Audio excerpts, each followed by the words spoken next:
Hello and welcome to ActivTrades biggest market movers. Today I'll be looking at the British pound against the US dollar. I'll be discussing its recent trading history, and I'll also be trying to identify the key technical levels that you need to know on this currency pair. So really we've seen sterling tumble since we've had the news over the weekend that Theresa May will trigger Brexit in March, and it will take 2 years for the full process after the Article 50 has been triggered, and that's really sent sterling falling through to multi-year lows. And of course we've broken that important double bottom, and we're currently sat around the 127.33.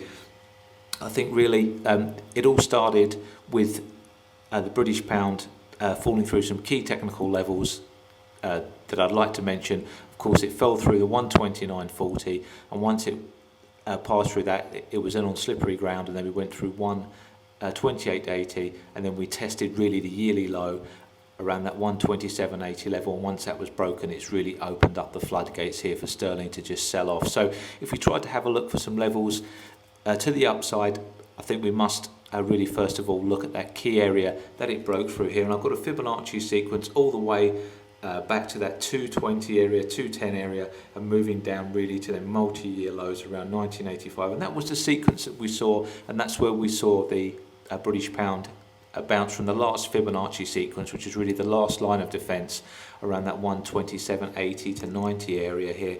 And once that's been broken, like I say, we're underneath there. So if we have a look at really the key technical levels on the rebound, we need to look for this last Fibonacci retracement around the 127.80 to 90 area, and that may be another opportunity to sell this currency if it moves up towards there. Alternatively, if that's broken, or we do have a daily close above the 127.80 to 90 area, then we do need to be cautious that this may just be a knee-jerk reaction on them Brexit fears. So that's really the key level to watch. And underneath this area now, 127.33, the only area that I can identify as a former monthly low, sat around 125.60, but that's some ways off. And obviously with this kind of breakdown, we need to watch those psychological numbers, so the 127, the 126. When them big figures start getting taken out, then you can start to look a lot lower on this currency. So it's a very interesting time for sterling traders, and of course have a look for those big breakdowns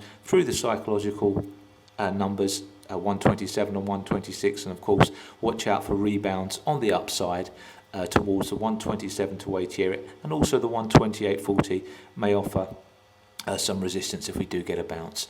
Thank you very much. This has been ActivTrades biggest market movers, and you can trade the British pound against the US dollar for spreads as low as 1 pips at ActivTrades.